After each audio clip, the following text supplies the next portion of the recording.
Hey folks, welcome to the tutorial for halftone motion. This is my update to a previous patch. It was actually my very first patch that I put on Juicebar. I thank you very much for all of you who have been interested in halftone motion, and I wanted to make some updates since Wire has been updated since then, and some really good techniques that I've learned over time. So I wanted to add them to the halftone motion. So this is halftone motion 2.0 and the tutorial. A couple things to talk about here. We now have different pattern types. There now is the metaballs. Before there was only fractal, and I believe it was only Perlin noise that I had as an option.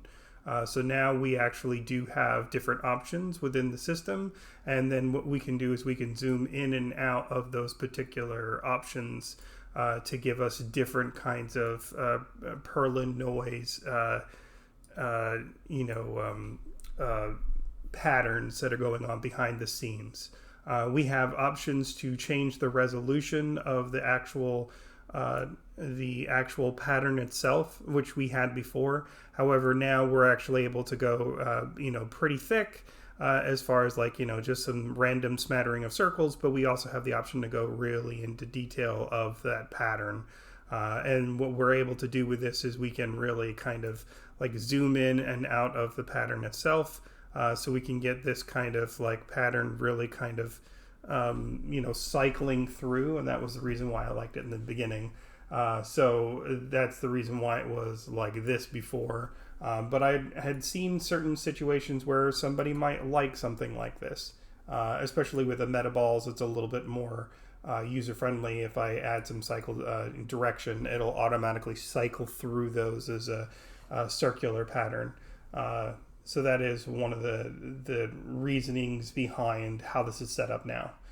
We have the option, as we did before, to move X and Y in case you wanted to, change where your pattern starts and you wanted a different kind of look, but the same kinds of results. So that is not changed. There are some changings to the wrapping, where before I was just doing the ping pong.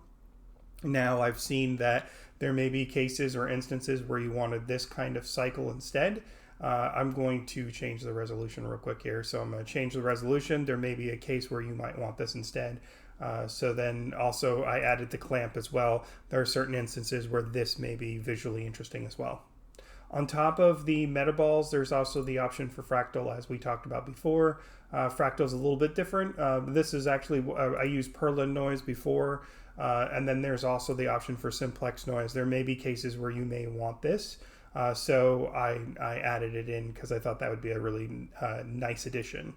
So I'm going to zoom in just a little bit, and we'll change the cycle pattern and speed. So I'm going to slow it down. I'm going to bring it back to 0. There may be cases where you want it to cycle in a specific direction. So for instance, right now it's cycling this direction, right? It's going from out to in, and then this is from in to out. So I thought that may be visually interesting. I also, in case you want chaos, there's more, ability to do chaos on left and right. Or if you want something that's a little bit slower, you can dial that in. The pattern cycle is to cycle the pattern, where it starts. There may be cases where you may want that, that control. So I gave that as an option. Now we also come to the part of the shape types. The shape types are still there: circle, rectangle, and hexagon and cross. To give you an example as to how that looks, I'm going to increase the shape resolution, and I'll decrease the margins in between each shape. So you get, the crosses, you get the hexagons, you get the rectangles, and you get the circles, right? So there's all kinds of different options. Some things that are nice also to have is, I was thinking it would be nice to kind of have this glowing outline, this new kind of effect, but there may be cases where you want both at the same time, so I've kind of added that into the mix. I think that's a really neat addition. Also, you have the option to change the incoming glow color and the outgoing glow color. Same as the contrast, the colors of the solids, right? So if I go back to solid, you can change the color from red to blue. You could go from yellow to to purple, and so you get this kind of flowing kind of look. Also, one of the things that I've added into this is the ability to change the contrast of those colors. There may be cases where you may want to do that. So, like for instance, I can really kind of dial in the colors, which you could do before with the color pickers, but there may be cases where you don't want to change the colors specifically. You only want to change their contrast. And so I thought that would be a nice addition. I've also done that with the glow colors. The glow colors also have their own brightness and contrast. And as you'll also notice, there are groupings of specific things. So like glow colors is its own grouping, colors is its own grouping, and then you have your pattern specifications, which are for the resolutions, the types of patterns, circle, rectangular, hexagon, cross. And then you also have your random cycle, which is done through the noise. The random cycle information is also its own grouping. So there's 4 different groupings there. So let's go down to the bottom. I just wanted to kind of quickly go over the glow amount. There may be cases where you want more glow. So for instance, we'll have the glowing outline here, right? I can shrink down that glow so that it's not really overpowering. You'll notice that it's not switching here. You're not seeing a difference as far as the glow itself. And the reason for that is because the contrast is a little higher. So if I bring down the glow, the contrast, and then I change I apologize, I'm changing the wrong one.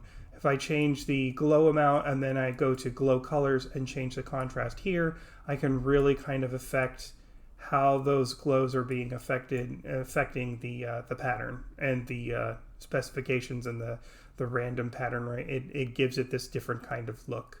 But I can also increase the glow amount as well, right?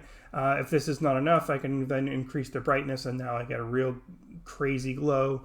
You also have the option to change with solid color with glow, right? So now I have both running at the same time. I have the solid colors and the glow colors on top of that, and they cycle through with each other based on the color cycle amount. Both of them are set to 0 right this moment.